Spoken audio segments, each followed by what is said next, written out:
Letran at saka LPU, no? So makikita natin yung improvement ng Letran, no? Nag-transition tong event nung team na to nung season 99 dahil nawala yung kanilang mga players at nag-transition na rin ito from Kurt Rayson. So makikita na natin yung mga bagong gwardiya na mga galing. Ito sila Jimboy Estrada, tsaka yung big man nila na si Kevin Santos, gumaganda na yung laro.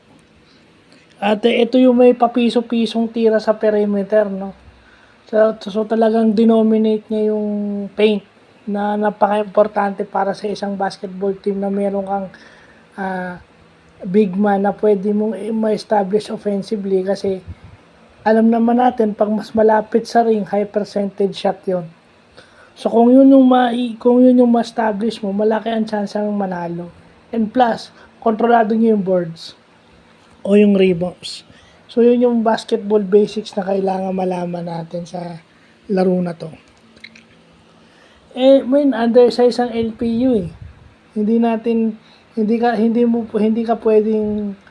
mo pwedeng bilisan yung pace ng game kung wala sa iyo yung bola. Yun yung nakikita nating ng LPU. Siguro kung maliit lang din yung kalaban nila, yun pwede. But yung sasabihin mong malaki rin, may malaki, mahirapan talaga yan. So, yun lang po.